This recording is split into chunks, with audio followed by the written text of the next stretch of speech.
Enjoy the outdoors in the Wabash Valley. There are ways you can learn more about what you are seeing. News 10's Rachel Law took a hike in Sullivan County to learn about ways to identify Indiana's forestry.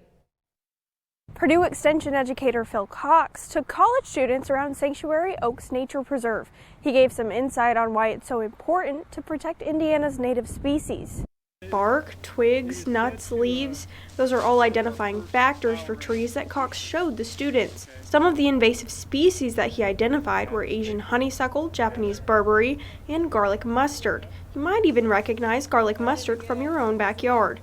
If we don't protect our forest from invasive species, we may not have our native hardwoods in Indiana 100 years from now.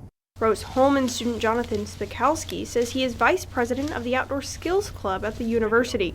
The group tries to go to events in the area hosted by the Land Conservancy to learn more about the world around them. Spikowski says they are so busy with schoolwork, but it's nice when they have opportunities like this to take a break. Really nice to just come out to places like this and just get more time to experience nature.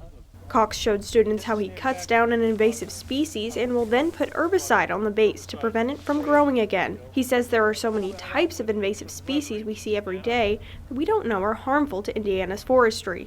Right now we have a lot of Callery or Bradford pears that are growing all along our highways that are invasive. They look pretty, but they get into our natural areas and take over. Cox says the best thing he can do is educate people on ways to identify and remove invasive species. If you identify an invasive plant, Cox says to remove it and kill the roots. If you are unable to remove it, you can contact the Department of Natural Resources. For more information on events like this one, you can check out our website at WTHI-TV.com. In Sullivan County, Rachel Law, News 10.